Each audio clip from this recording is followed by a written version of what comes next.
तो आपके साथ कभी ऐसा हुआ है कि अगर आप लड़के हैं तो गलती से गर्ल्स टॉयलेट में घुस गए हों और अगर आप गर्ल्स हैं तो गलती से बॉयज़ टॉयलेट में घुस गए हों?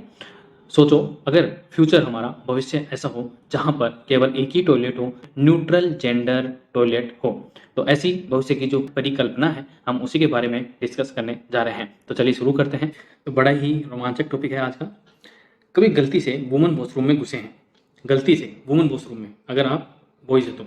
अगर हाँ, तो इस गलती पर पड़ने वाली डाँट भी आपको याद ज़रूर होगी। अपने जीवन में या स्कूल कॉलेज काल में एक ना एक बार तो ऐसा हुआ ही होगा। इस तरह की हड़बड़ाहट में मेल वॉशरूम में पहुंची महिला को इस तरह घूर कर देखा जाता है मानो वो बॉर्डर पार कर पाकिस्तान या चीन पहुंच गई हो। ठीक है? तो देखा जाता है। अभी आपके साथ अगर ऐसा हुआ है तो आप मुझे कमेंट बॉक्स में बताकर अपनी फीलिंग्स शेयर कर सकते हैं। तो अगर मेल वॉशरूम के अंदर महिला चल जाती है तो उसको इस नज़रों से देखा जाता है कि वो पाकिस्तान और चीन बॉर्डर क्रॉस करके चली गई हो। अगर हम कहें कि आने वाले वक्त में ऐसा करना गलत नहीं माना जाएगा तो आप ज़रूर चौंक पड़ेंगे। मतलब जो लड़के हैं उनके लिए तो वाह वाह वाह वाह वाह मोदी जी वाह वाली फीलिंग होगी। हाँ, ये कर लो पहले। लेकिन ऐसा होने वाला है, आने वाले समय में ऐसा हो जाएगा। लेकिन हम बात आज इसलिए बता रहे हैं क्योंकि एक सर्वे के मुताबिक 1997 के बाद जन्मा हर तीसरा अमेरिकी युवा खुद को जेंडर न्यूट्रल मानता है। मतलब वो महिला और पुरुष के अंदर भेद नहीं मानता है, सिवाय शारीरिक परिवर्तन के। यानी वो खुद को लड़का या लड़की की कैटेगरी से बाहर देखता है। वे उन नियम कायदों को मानने से इनकार करते हैं जिन्हें खास तौर पर लड़के या लड़की के लिए बनाए गए हों। मसलन खुद को जेंडर न्यूट्रल कहने वाला लड़का कभी स्कर्ट में तो कभी जींस शर्ट में दिख जाएगा। जैसे कि हमारे सेलिब्रिटी हैं रणवीर सिंह, कभी वो क्या पहन के निकलते हैं, कभी साड़ी पहन के, कभी पेटीकोट, कभी ब्लाउज। अमेरिकी ट्रेंड को देखें तो हमारे यहाँ भी लिपस्टिक लगाए हुए लड़के और लुंगी कुर्ते में घूमती लड़कियाँ का दिखना कॉमन हो गया है और हो जाएगा। क्योंकि आपने इंस्टाग्राम रील पे देखा होगा लड़कियां लुंगी पहन रही है और टिकटॉक तो इसका बड़ा उदाहरण है जहाँ पे लड़के लड़कियों के कपड़े पहन के और लड़कियों जैसा डांस कर रहे हैं। तो आपसे कुछ छुपा नहीं है। दुनिया भर में ऐसा सोचने वाले लोगों की संख्या बहुत तेजी से बढ़ी है। हार्वर्ड के एक प्रसिद्ध कॉलेज में हुई वोटिंग में वहां के 80% छात्र छात्राओं ने अपने लिए कॉमन वॉशरूम की मांग की है। और ये अमेरिका की बात कर रहे हैं, इंडिया की बात अभी नहीं कर रहे हैं। ठीक है, इंडिया में आने वाले हैं अभी। ठीक है, थोड़ा सब्र रखिए। दुनिया भर दुनिया भर में ऐसा सोचने वाले लोगों की संख्या बहुत तेजी से बढ़ी है, जो कि हमने देख लिया कि एक हार्वर्ड के प्रसिद्ध कॉलेज में वोटिंग हुई जहां पर 80% छात्र छात्राओं ने अपने लिए कॉमन वॉशरूम यानी कि एक ही वॉशरूम की मांग की है। तो सवाल उठ सकता है कि लड़की और लड़के में फ़र्क करने वाले समाज में यह सब कैसे मुमकिन होगा? तो इंडिया के लिए तो ये काफ़ी मुश्किल नज़र आ रहा है, लेकिन देखते हैं आगे क्या होता है। क्योंकि घरों में बेटे को दूध, अच्छा स्कूल और अच्छे कपड़े दिए जाते हैं। तो ये तो इंडियन सोसाइटी का बहुत पुराना काला सच है कि बेटे को दूध और अच्छा स्कूल और अच्छे कपड़े दिए जाते हैं। अब इन्हीं कपड़ों पर बहस छिड़ गई है। सबसे पहले अमेरिका में हुई रिसर्च के चौंकाने वाले नतीजे सामने आए हैं। तो देख लेते हैं क्या नतीजे हैं। अमेरिका का 35% यूथ यानी कि जो जवान लड़के लड़कियां हैं, लड़के लड़की के बीच फर्क से बेपरवाह है। मतलब वो मानते ही नहीं है। 35% ऐसे युवा लड़का लड़की के अंदर भेदभाव मानते ही नहीं है। मतलब लड़का लड़की के कपड़े पहन रहा है और लड़की लड़के के कपड़े पहन रहे हैं, ऐसा हो रहा है। प्यू रिसर्च सेंटर की एक रिसर्च के मुताबिक अमेरिका में 1997 के बाद पैदा हुए 35% युवा आबादी लड़के लड़की के बीच फर्क को तवज्जो नहीं देता है, इंपॉर्टेंस नहीं देता है। इसी उम्र के 60% युवाओं का यह मानना था कि ऑनलाइन और ऑफलाइन शॉपिंग प्लेटफॉर्म्स पर मेल फीमेल सेक्शन अलग अलग नहीं होने चाहिए। अब जैसे आप किसी मॉल में जाते हो और वहाँ पर एक तरफ लिखा हुआ है मेल सेक्शन और एक तरफ लिखा हुआ है फीमेल सेक्शन। तो क्या आपको मेल सेक्शन में नहीं जाना चाहिए अगर आप लड़की है तो? और अगर आप लड़के हैं तो आपको फीमेल सेक्शन में नहीं जाना चाहिए? मैं तो काफ़ी बार जाता हूँ। ये रुझान बताते हैं कि लड़का किसी दिन स्कर्ट पहने और अगले दिन जींस शर्ट, कभी बाल बढ़ाए तो कभी मूछें। तो ये तो बाल और मूछें बढ़ाएं ये तो आम सी बात हो गई है। वह कभी कोट तो कभी स्कर्ट भी पहन सकता है। लड़कियों के मामले में ये बदलाव तेजी से देखने को मिल रहा है। जहाँ पहले लड़कियाँ घाघरा और चोली और साड़ियाँ पहनती थी, आज वहीं jeans, topper, T shirt, lungi, pyjama सब पहन रही हैं। कॉर्पोरेट सेक्टर में आप देखें तो जहाँ पहले महिलाएं साड़ियाँ पहनती थी, अब कोट पैंट और टाई भी लगाने लग गई हैं। ये तो आपसे छुपा हुआ कुछ भी नहीं है। तो क्या क्या परिवर्तन होने वाला है हम उसके ऊपर भी नज़र डाल लेते हैं। जेंडर न्यूट्रल सोसाइटी में कौन कौन से बदलाव होने वाले हैं। महिलाओं और पुरुषों के लिए एक टॉयलेट होगा, मतलब कॉमन वॉशरूम होगा। मॉल में अलग अलग मॉल में अलग-अलग सेक्शन नहीं होंगे, मतलब जैसे ही आप किसी भी कपड़े की शॉप पे जाओगे, ठीक है? तो आपको अलग-अलग सेक्शन नहीं मिलेगा, आपको सभी सभी जो कपड़े हैं वो एक ही स्टोर में, एक ही सेक्शन के अंदर उपलब्ध हो जाएँगे। गर्ल्स स्कूल और वुमेन स्कूल्स का जो कॉन्सेप्ट है वो खत्म हो जाएगा। अब सभी जो स्कूल्स होंगे, कॉलेज होंगे वो को-हेड होंगे। को-हेड का मतलब लड़के और लड़कियाँ जो साथ पढ़ती हैं उसको को-हेड कहा जाता है। बाकी वुमेन्स कॉलेज और गर्ल्स स्कूल ये इसका कॉन्सेप्ट खत्म हो जाएगा। मेल फीमेल के बजाय कॉमन अवार्ड कैटेगरी संभव हो सकती है। आजकल क्या होता है, जैसे आपने फ़िल्म के अवार्ड भी सुने होंगे, वैसे भी अवार्ड दिए जाते हैं। तो जैसे फ़िल्मों के आपने अवार्ड सुने होंगे, मेल कैटेगरी में इसको नॉमिनेट किया जाता है, फीमेल कैटेगरी में इसको नॉमिनेट किया जाता है, तो वो कैटेगरी भी समाप्त होने की संभावना है।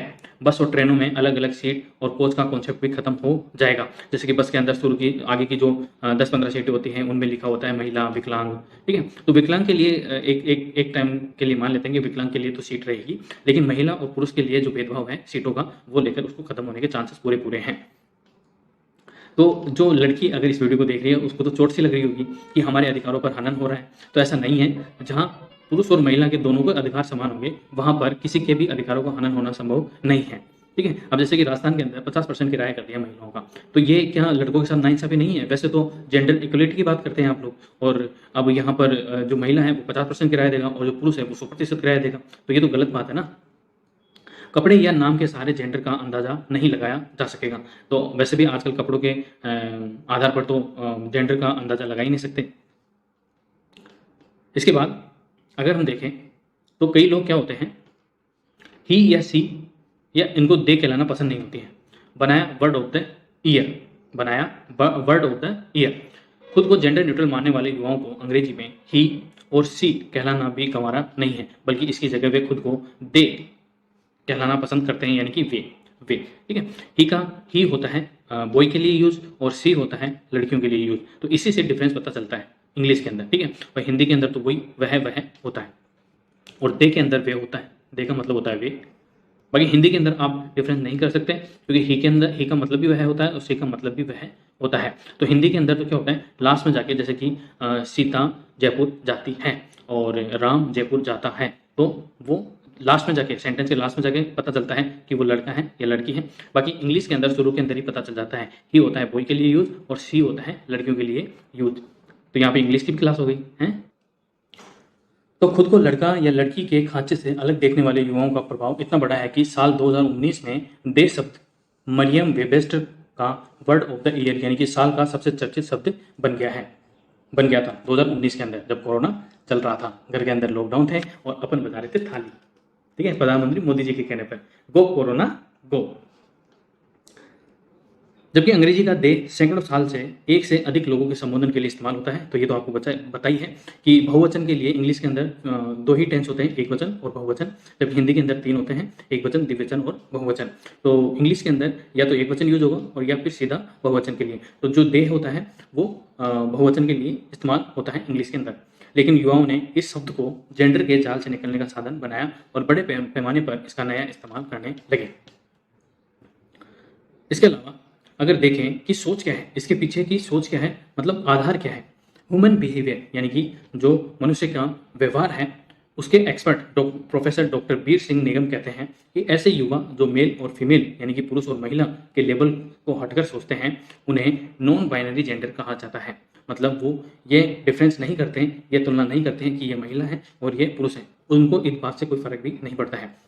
हालांकि जो नई एजुकेशन सिस्टम आ रहा है और जैसे जैसे शिक्षा का विकास हो रहा है और शिक्षा का प्रसार हो रहा है, तो अब जो नई पीढ़ी के जो स्टूडेंट्स हैं वो इस जेंडर इक्वलिटी के अंदर विश्वास करते हैं। जेंडर में बाइनरी का मतलब होता है मेल और फीमेल। अमेरिका, यूरोप जैसे विकसित समाजों में ज़्यादातर युवा ऐसा ही सोचते हैं। तो ये विकसित देशों का हाल है अभी, ठीक है? जाति, पंथ, रंग, भाषा, नस्ल की पहचान वक्त के साथ कम हुई है। अब युवा जेंडर के बीच बंटवारे की लकीरें नहीं खींचना चाहते। धीरे धीरे यह भेद भी कम हो रहा है। इसके साथ ही नॉन बाइनरी जेंडर को मानने वाले युवाओं की संख्या बढ़ती जा रही है। ये विकसित देशों की बात है, ठीक है? भारत के अंदर तो अभी हिंदू मुस्लिम ही चल रहा है। जैसे कि रामनवमी के ऊपर मुस्लिम हिंदुओं पे पत्थर फेंक रहे हैं, मस्जिदों के ऊपर मस्जिद तोड़ी जा रही है हिंदुओं के द्वारा, तो आपस में लड़ रहे हैं ये। तो ये मतलब मुद्दों से ध्यान भटकाने का, जैसे कि 2024 में अब इलेक्शन आने वाले हैं, तो ये जो आम आदमी के जो व्यवहारिक मुद्दे हैं उनसे ध्यान भटकाने का, सरकार की नाकामी से ध्यान भटकाने का एक जरिया ये बन चुका है भारत के अंदर। तो और आपकी राय क्या है, आप मुझे कमेंट बॉक्स में बता सकते हैं। ऐसी सोच रखने वाले युवा लड़के लड़कियां और अपने फैशन, एंटरटेनमेंट, खान पान और व्यवहार में जेंडर के भेदभाव को दूर रखते हैं। होना भी यही चाहिए, क्योंकि अगर जेंडर इक्वलिटी सच में आ जाएगी तो किसी के अधिकारों का हनन होगा ही नहीं, और जो अपराध हैं उनको भी कम हो जाएंगे, वो भी अपराधों में भी कमी आएगी। प्रोफेसर साहब कहते हैं हमारे, क्या कहते हैं देख लेते हैं क्या कहते हैं। तो ये कहते हैं, अमेरिकी युवा जिस यूनिसेक्स समाज की सोच रखते हैं वो मार्च ऑफ द सिविलाइजेशन है, मार्च ऑफ द सिविलाइजेशन है। इसे कोई रोक तो नहीं सकता। नई उम्र के युवा मेल और फीमेल के सख्त दायरे से बाहर निकलना चाहते हैं तो वे निकलेंगे ही, तो इसको कोई रोक भी नहीं सकता। अगर कोई परिवर्तन चाहता है और परिवर्तन करना भी चाहता है तो उसे कोई रोक तो सकता ही नहीं है, वो परिवर्तन करके ही रहेगा। जैसे कि महात्मा गांधी आज़ादी के लिए अपनी पूरा जीवन लगा दिया, तो उन्होंने 1947 में भारत को आज़ादी दिलाई ही, ठीक है। देर सवेर पूरी दुनिया में यह ट्रेंड देखने को मिलेगा। ये वीर सिंह निगम है, प्रोफेसर ह्यूमन बिहेवियर एक्सपर्ट है। अब कुछ लोगों की राय भी जान लेते हैं। जैसे कि ये हमारे सौरभ शेखर जी हैं, स्टूडेंट हैं कम्युनिकेशन एंड लिटरेचर के। ये इनकी क्या विचार है, इनके क्या विचार है वो भी देख लेते हैं। स्त्री और पुरुष के रूप में हमारी कुछ पहचान नेचुरल है, यानी कि प्राकृतिक है। उनसे इतर, जैसे कि शारीरिक जो परिवर्तन है, जो शारीरिक डिफरेंस है, विविधता है, वो तो बनी रहेगी, उसमें तो कोई कुछ कर ही नहीं सकता। उसके अलावा जितने भी बाहरी पहचान है, जैसे कि अलग अलग कपड़े पहनना, गाने, बोलने का तरीका, इनको आज नहीं तो कल खत्म होना ही है। मेरे ख्याल से अनावश्यक जेंडर के आडंबर को छोड़ने वाला जेंडर न्यूट्रल समाज ज़्यादा खूबसूरत होगा, क्यों ना हो। अब ये तो हो गई सकारात्मक। तो कई लोग ऐसे भी हैं जो ऐसे जेंडर न्यूट्रल समाज का बहिष्कार करते हैं, उनकी बात भी सुन लेते हैं। ये एक महिला है, यानी कि चितेरी सोलंकी है। ये भी एक स्टूडेंट है जोधपुर राजस्थान की।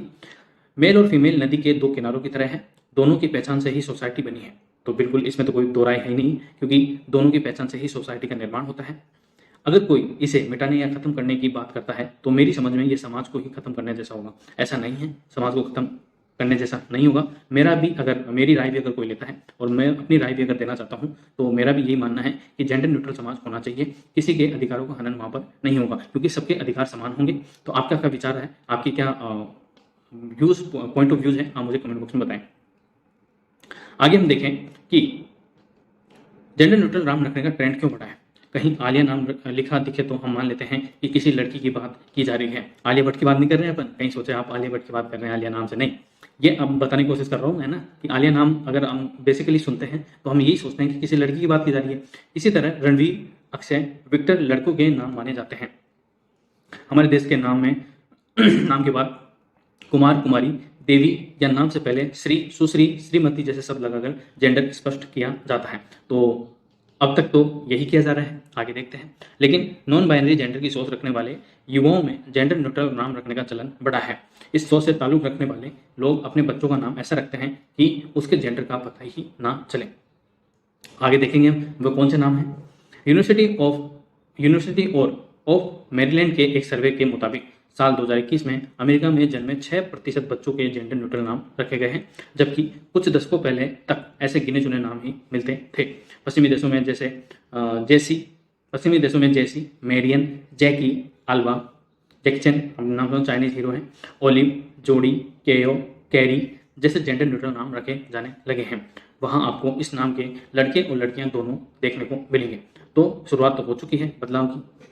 वैसे हमारे यहाँ पंजाब में भी लड़के और लड़कियों के नाम कॉमन देखने को मिलते हैं, आपने देखा भी होगा। नवजोत सिंह सिद्धू, ठीक है, और जैसे नवजोत सिंह सिद्धू हाल ही में छूटकर बाहर आए हैं। कमलजोत, हनी सिंह हमारे पॉप सिंगर, दिलजोत। लेकिन यहाँ नाम के बाद सिंह या कोड लगाकर जेंडर स्पष्ट कर दिया जाता है। लड़कों के नाम के आगे सिंह और लड़कियों के नाम के आगे कोड लगा देते हैं, इससे जेंडर स्पष्ट हो जाता है। तो ये तो है पंजाब का हाल। अब ये देखिए, ये कौन है हमारे, ये है सुनील शेट्टी की बेटी आतिया शेट्टी, और ये है हमारे केएल राहुल। इन दोनों की हाल ही में शादी हुई है। तो आप देख सकते हैं इन्होंने जो टी शर्ट पहन रखी है वो ही आतिया शेट्टी ने पहन रखी है। तो ये इंडिया का है। हालांकि जो आम आदमी के लेवल पर ये परिवर्तन नहीं आया है, लेकिन जो काफ़ी पढ़े लिखे हैं और सेलिब्रिटी लोग हैं वो आपस में ड्रेस एक्सचेंज करके पहनते हैं। हमारे अनुष्का और विराट भी, ये देखिए अनुष्का ने वही टी शर्ट पहन रखी है जो कि किसने पहन रखी है, विराट ने। और भी देखें तो ये देखिए अनुष्का ने स्टेट ऑफ माइंड वाली टी शर्ट पहन रखी है विराट की, और वही देखिए स्टेट ऑफ माइंड। तो इससे पता चलता है कि जो समाज का उच्च वर्ग है उसमें परिवर्तन आ चुका है, वो जेंडर इक्वलिटी को मानने लगा है और उसके अंदर विश्वास भी करने लगा है। उसका उदाहरण मैंने आपको बता ही दिया। महिला और पुरुष दिवस के बिल्कुल बीच में मनाते हैं नॉन बाइनरी डे। तो आप मुझे बताइए कि महिला दिवस तो कब मनाया जाता है और पुरुष दिवस कब मनाया जाता है? तो महिला दिवस 14 जुलाई को 8 मार्च को महिला दिवस मनाते हैं, जबकि 19 नवंबर को पुरुष दिवस मनाया जाता है। और इसी के बीच 14 जुलाई को नॉन बाइनरी डे मनाया जाता है, क्योंकि दोनों के बीच के अंदर जो डिफरेंस है, दोनों के बीच में बराबर का डिफरेंस है। 8 मार्च और 19 नवंबर के जस्ट बीच में है 14 जुलाई, और इसी दिन को नॉन बाइनरी डे मनाने के लिए चुना गया है। भेदभाव मिटाने के लिए क्रिकेट को बदलनी पड़ी अपनी शब्दावली। अब क्रिकेट से कौन परिचित नहीं है? हालांकि अभी IPL चल रहा है और वुमेन्स प्रीमियर लीग खत्म हो चुका है। और क्रिकेट का इतिहास तो हम देख चुके हैं, ये ब्रिटेन का खेल है। आपने वो तो देखा ही होगा, लगान मूवी, कितना दुगना लगान देना पड़ेगा, ठीक है। और उसके अंदर कचरा 6 मारता है। तो क्रिकेट में लंबे समय से बैट्समैन मैन, जिसके अंदर आ रहा था, क्या आ रहा था, मैन आ रहा था, man of the year, man of the match, ठीक है। तो इसके अंदर भी मैन आ रहा है। जैसे शब्द चलन में थे पहले, क्रिकेट को जेंटलमैन गेम कहा जाता था। क्या कहा जाता था? जेंटलमैन गेम, क्योंकि ये ब्रिटिश गेम है और ब्रिटेन से इसकी उत्पत्ति मानी जाती है। लेकिन आगे चलकर महिलाओं ने भी इस खेल में रुचि ली, जिसके बाद मैन शब्द पर सवाल उठे। आखिरकार ICC इंटरनेशनल क्रिकेट काउंसिल को पुरुष प्रधान शब्द बदलने पड़े और इनकी जगह जेंडर न्यूट्रल शब्दों ने ले ली। जैसे कि बैट्समैन की जगह अब बैटर कर दिया गया है और मैन ऑफ द मैच की जगह अब प्लेयर ऑफ द मैच कर दिया गया है। तो वैसा परिवर्तन तो चालू हो गया है। उसके बाद अगर हम देखें, यूरोप में एंड्रोजिनी और भारत में अर्धनारीश्वर का कॉन्सेप्ट हजारों साल पुराना है। अर्धनारीश्वर का मतलब जानते हैं ना आप, आधा पुरुष और आधा ट्रांसजेंडर। तो यूरोप में उसको एंड्रोजिनी कहा जाता है और भारत के अंदर अर्धनारीश्वर कहा जाता है। जेंडर न्यूट्रल सोच कई उम्र के युवाओं से इतर हमारे समाज में हजारों सालों से रही है। यूरोप में एंड्रोजिनी शब्द का प्रयोग उनके लिए किया जाता है जिनमें पुरुष और महिला के दोनों गुण मौजूद होते हैं। ऐसे ही एंड्रोजिनी ग्रीक भाषा के 2 शब्द एंड्रो और जीनी से मिलकर बना है, जिसका मतलब होता है मेल और फीमेल। यानी जो इंसान मेल फीमेल के भेद में न पढ़कर मिला जुला व्यवहार करे वो एंड्रोजीनस कहलाता है। इसी तरह भारत में भी भगवान शिव को अर्धनारीश्वर कहा गया है, क्योंकि उनके शरीर का आधा हिस्सा शक्ति रूपी देवी का है, मतलब माता पार्वती का है। कुछ लोगों को स्त्री और पुरुष के रंगों के बिना दुनिया फीकी नजर आती है, लेकिन क्या उस नजरे से दुनिया की खूबसूरती छिप नहीं जाती? लेकिन कुछ युवा हैं जो दुनिया को जेंडर का चश्मा पहनकर देखना नहीं चाहते हैं। युवाओं की सोच यह कहती है कि चश्मा उतारो फिर देखो यारो, कहीं यह भेदभाव हमारी आज की मुश्किलों और परेशानियों की जड़ तो नहीं? अगर हम जेंडर न्यूट्रल समाज बना पाए तो इनमें से कई उलझनों को सुलझा लेंगे, तभी दुनिया असल खूबसूरत दिखाई देगी और ये सभी कोशिशें किसी बेहतर समाज की संरचना करने में मदद करेगी। आपकी क्या राय है? आप मुझे जरूर बताएं। तब तक के लिए थैंक यू सो मच। आपको ये कॉन्सेप्ट कैसा लगा आप मुझे जरूर अपडेट करें, और ऐसे ही और कॉन्सेप्ट जानने के लिए आप मेरे चैनल को सब्सक्राइब कर लें। Thank you so much.